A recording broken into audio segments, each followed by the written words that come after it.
सबसे पहला मैया ये 5 गुण जिसमें दिखें उसका संग करो।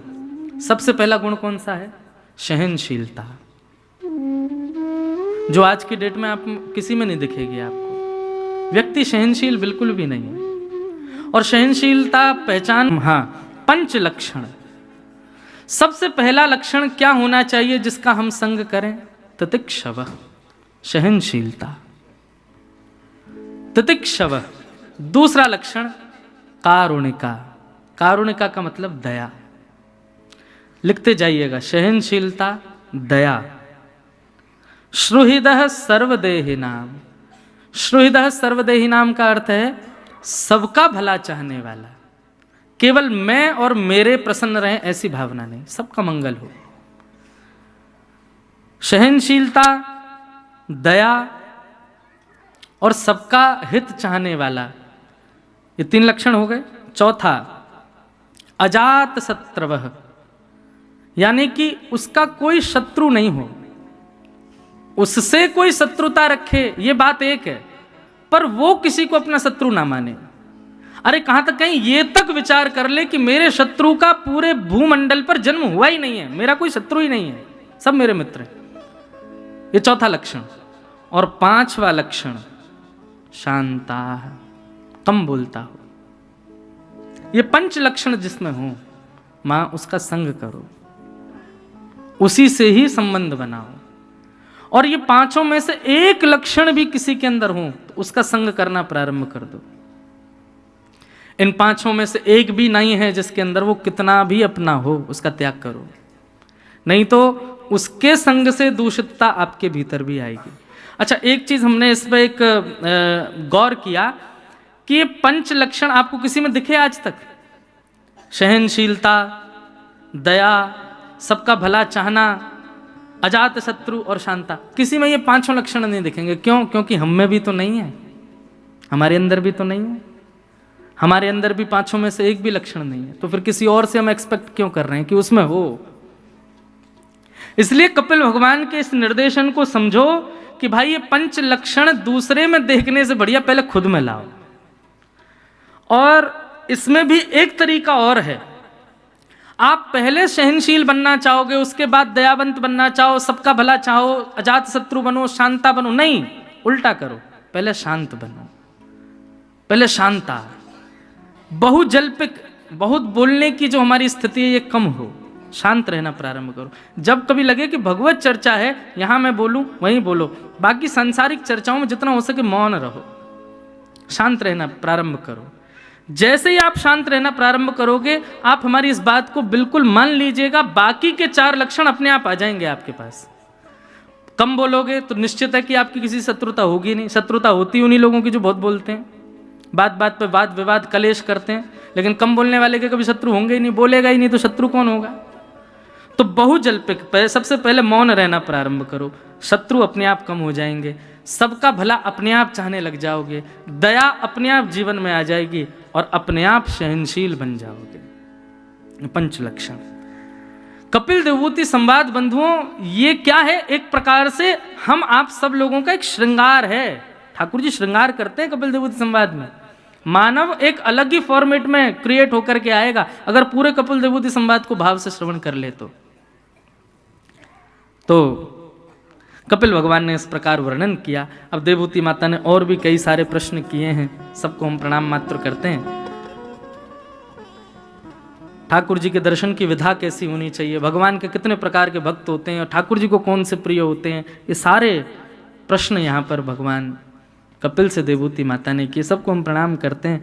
अंत में देवभूति माता से भगवान ने पूछा, मैया आपने जितने प्रश्न किए मैंने सबका उत्तर दिया, अब मैं आपसे पूछना चाहता हूँ मेरे भाव बताने से आपको क्या प्राप्त हुआ, आपने क्या सार पाया मेरी जितनी भी वार्ता थी उसका। तब देवभूति माता कहती हैं, अहो वतस्वपचोतो गरीयान यज्जहु अग्रे वर्तते नाम तुभ्यम ते पुस्तपस्ते जुहु श्वश्नुरार्या ब्रह्मानुचो नाम गृणन्ति एते। देवभूति माता कहती हैं, भगवान मैंने आपके संपूर्ण ज्ञान से यही ग्रहण किया कि कितने भी साधन कर लो, कितने भी उपाय कर लो, कितनी भी क्रियाएं कर लो, पर जीवन में कल्याण आपका नाम ही कर पाएगा। आपके नाम में जो सामर्थ्य है वो सामर्थ्य आप में भी नहीं है। आपका नाम सबसे बलवान है। आज मुझसे कोई पूछ रहे थे, महाराज जी जैसे हम प्रारब्ध कर्म भोगते हैं अपने, तो नाम जब से वो बिल्कुल खत्म हो जाते हैं। मैंने कहा नहीं, प्रारब्ध कर्म नाम जप करने से पहाड़ जो होगा वो कंकड़ बन जाएगा, लेकिन लगेगा फिर भी आपको। जो पहाड़ गिरने वाला था, लेकिन आप प्रारब्ध कर्म का आपने नाम जप करना प्रारंभ कर दिया, तो वो पहाड़ जो गिरने वाला था अब वो कंकड़ बन के गिरेगा। लेकिन नाम जप का दूसरा प्रभाव क्या होता है कि वो कंकड़ गिरेगा तो सही, लेकिन आपको उसका अनुभव नहीं होगा। उससे जो पीड़ा होती है वो पीड़ा का अनुभव नहीं होगा। ये नाम जप की सामर्थ्य। तो यहां पर देवूती माता ने कहा कि मैया ठाकुर जी आपके नाम में बड़ी सामर्थ्य है। और कैसी सामर्थ्य? तब कहते हैं स्वपचोतो गरियान। स्वपच कहते हैं भक्ष खाने वाला, दूषित जानवरों को मार करके खा जाने वाला व्यक्ति भी यदि अपनी जीभ से आपका नाम गुणगान करना प्रारंभ कर दे तो वो नाम गुणगान उस स्वपच जाति के व्यक्ति का भी कल्याण कर देगा। ये आपके नाम की सामर्थ्य है ठाकुर जी, इसलिए मैं आपके नाम को वंदन करता हूं। एक बार एक कथा में सुनाता हूं। एक गुरुजी बैठे थे गुफा में, ध्यान कर रहे थे। इतने में एक शिकारी वहां से निकल रहा था। तो शिकारी ने देखा कि भैया गुफा के अंदर गुरुजी बैठे हैं, महाराज जी कोई संत बैठे हैं। था तो वो शिकारी जानवरों को खा जाता था, लेकिन उसकी माँ ने उसको बचपन में कभी बताया कि भैया कभी संत महापुरुष मिले, तिलकधारी कोई मिले, जटाधारी कोई मिले, कोई धोती बगलबंदी में मिले तो उसको प्रणाम करना और कुछ दक्षिणा जरूर देना। तो वो शिकारी उन गुरुजी के पास चला गया और गुरुजी से जाकर के बोले आप यहाँ क्या कर रहे हो? इस गुफा में बैठे हो, कब से भूखे प्यासे होंगे आप, मैं आपके लिए कुछ भोजन ले आता हूँ। बोले हाँ कुछ बढ़िया सा कुछ सामग्री ले आओ। इतने में शिकारी ने क्या किया, एक 12 सिंगा हिरण पकड़ के ले आया और पकड़ करके लाया और गुरुजी के सामने खड़ा कर दिया। बोले गुरुजी लो इसको मार दो, आप पकाओ, भोग लगाओ, फिर हमको भी बांट देना। गुरुजी बोले अरे भले आदमी, तो हिरण पकड़ के लाया। लेकिन गुरुजी ने सोचा शिकारी है, शिकारी क्या समझे कि भाई भक्ष नहीं खाना चाहिए। तो गुरुजी ने ऐसा विनोद में कह दिया, अरे हम ये साधारण हिरण नहीं खाते, हम तो ऊंचे और महंगा वाला और श्रेष्ठ गुण वाले हिरण का भोग लगाते हैं। बोले महाराज ये 12 सिंघा है, इससे भी श्रेष्ठ कोई हिरण होता है? बोले हाँ। बोले जरा बताइए तो, आप जो हिरण बोलेंगे मैं वही पकड़ के लाऊंगा अब तो बोले अरे उस हिरण को पकड़ने के लिए तो पूरा संसार भाग रहा, कोई नहीं पकड़ पाया। बोले नहीं मुझसे बड़ा शिकारी नहीं है जंगल में कोई, आप आज्ञा करिए, वो जैसा होगा जहां होगा पकड़ के लाऊंगा मैं उसको। आप बताइए तो सही उस गुण के सींग कैसे, उसके पैर कैसे, उसका मुख कैसा, जरा बताइए उसके बारे में, उसका रंग कैसा। संत विनोद में ही बोलने लगे, बरहा पीडम नटवर वपु कर्णयो कर्णकारम विभ्रदवासः कनक कपिसं वैजयन्तीं च माला रन्ध्रान् वेणो अधर सुधया पूरयन् गोपवृन्दै वृन्दारण्यं स्वपदरमणं प्राविशद गीत कीर्ति। मोर मुकुट पहनता है? शिकारी बोला हिरण मोर मुकुट पहनता है? बोला हाँ। और कर्णयोः कर्णकारम, उसके कान 2 हैं लेकिन कुंडल एक ही पहनता है, और कभी वो इस कान में पहन लेता है, कभी निकाल के इस कान में पहनता है। हमारे नाना जी इतना सुंदर वर्णन करते थे, बोले ठाकुर जी कुंडल कैसे पहनते हैं? तो जैसे ये पुष्प है ना, जैसे आप कभी ग्वारियाओं को देखोगे तो वो क्या करते हैं, इधर लगा लेते हैं ऐसे, इसको कर्ण फूल कहते हैं। यहाँ ऐसे धारण कर लेंगे, अगर लंबा हो पीछे से, तो ठाकुर जी क्या करते हैं, यहाँ पे पुष्प लगा लिया। अब लगाते लगाते चलेंगे, इतने में दूसरी तरफ चल रहा मधुमंगल बोले लाला महाकुंडल बढ़िया ना लग लो, या बारे में लगा। सोई ठाकुर जी इधर से पुष्प को उछालते हैं, उछाल करके इधर धारण कर लेते हैं। फिर यहाँ से श्रीदामा कहेगो ना लाला माँ बढ़िया ना लग रहा, यहीं पहन, तो फिर उछालते हैं, फिर यहाँ पहन लेते हैं। और ठाकुर जी ऐसे हाथ से निकाल के नहीं पहनते, ऐसे उछालते हैं कि वो कान के ऊपर ही आके लगता है। तो कर्णयोः कर्णकारम, बोले कुंडल पहनता कानों में। शिकारी बोला कुंडल पहनने वाला हिरण है? बोले हाँ। मोर मुकुट पहनता है, कानों में कुंडल पहनता है, और विभ्रदवासः कनक कपिसम, पीली पीतांबरी पहनता है। शिकारी बोला भगवान मैं तो इतना बड़ा हो गया, मैंने ऐसा हिरन तो कहीं नहीं देखा। बोले और क्या करता है? बोले वही जयंतीम च मालाम, वैजंती माला पहनता है। और सबसे श्रेष्ठ उसका गुण क्या है? बोले रंध्रान वेणु अधर सुधया, बोले अपनी कोमल कर उंगलियों से आच्छादित करता हुआ छिद्रों को वेणु बजाता है। आहा, शिकारी तो भाव विभोर हो गया। बोले भगवान ये हिरण वेणु भी बजाता है? बोले हाँ। रंध्रान वेणु वधर सुदया पूरयन गोप वृंदई वृंदारण्यम स्वपदर्मणम प्रावशद गीत कीर्ति। एक मतवाली सी चाल चलता है, टेढ़ी चाल चलता है, एक पैर के आगे दूसरा पैर नहीं रखता, तिरछा चलता है, ऐसी बांकी अदा में रहता है। हम तो इस हिरण के उपासी हैं, ये मिलेगा तो इसका भोग लगाएंगे। शिकारी ने कहा गुरुजी मैं आपको वचन दे के जाता हूं, जब तक ये हिरण मुझको नहीं मिल जाएगा मैं भी भूखा रहूंगा। अब तो इसी हिरण को पकड़ के लाऊंगा, पहले आप भोग लगाना फिर उसी का प्रसाद मुझको दे देना। अब गुरुजी तो अपने ध्यान में चले गए, बोले ठीक है जाओ जाओ तो अपना शिकार करो। लेकिन वो शिकारी तो बड़ा सीरियस हो गया, वो तो निकल गया महाराज, जो एक एक गुण लिख लिया था उसने।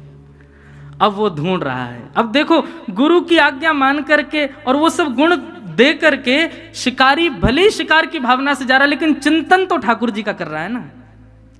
सामने हिरण आ जाते हैं तो सोचता नहीं नहीं ये नहीं है, मोर मुकुट वाला होगा, ऐसा होगा। एक दिन बीत गए, 2 दिन बीत गए, 3 दिन बीत गए, 4 दिन बीत गए। भूख के कारण प्राण निकलने लगे उस शिकारी के, लेकिन सोचने लगा मेरे गुरुजी भी तो भूखे बैठे हैं, जब वो भूख सहन कर रहे हैं तो मैं क्यों नहीं करूं। अब तो इसी हिरण को पकड़ के ले जाऊंगा। इतनी व्याकुलता उसके तन में आ गई, शिथिल हो गया, गिरने लगा, ऐसी स्थिति आ गई। लेकिन सामान्य हिरण का शिकार नहीं कर रहा था।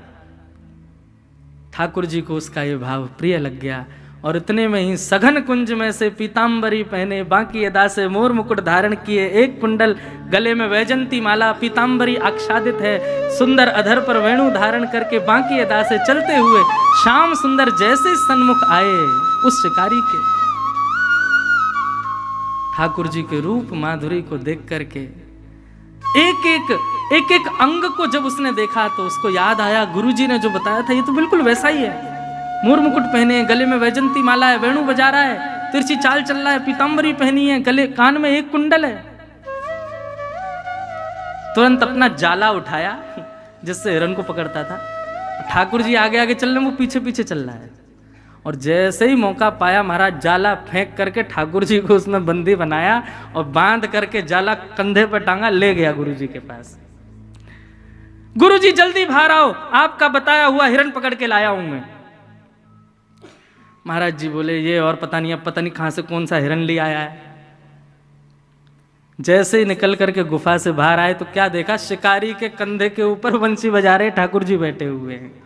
जैसे ये दृश्य देखा महाराज, देखते ही महाराज जी तो मूर्छित होके गिर गए, होश में आए, जलवल डाला उसने शिकारी ने। बोले गुरुजी होश में आओ। गुरुजी होश में आए, बोले भैया कहाँ, गुरुजी वो हिरण लेके आऊं, बताओ कहाँ लगाऊं चूल्हा वूल्हा, इसको पकाएं बढ़िया। गुरुजी बोले भले आदमी, इनको छोड़ जल्दी। बोले गुरुजी भाग जाएगा, ये बहुत मुश्किल से मिला, मुझे 5 दिन लगे इसको पकड़ने में। तब गुरुदेव ने आज्ञा की। ठाकुर जी मंद मंद मुस्कुरा रहे थे। ऐसी गुरु की कृपा हुई कि एक शिकारी के हृदय पर शिकार की भावना से ठाकुर जी को ढूंढने गया और ठाकुर जी उसके वश में आ गए। तो हे नाथ, आपके नाम में इतनी सामर्थ्य है, आपकी लीला गुण में इतनी सामर्थ्य है कि एक स्वपच प्रजाति का व्यक्ति भी आपकी प्राप्ति कर पाएगा। इसलिए मुझे यही समझ आया कि सबसे श्रेष्ठ संसार में अगर कुछ है तो वो आपका नाम है भगवान।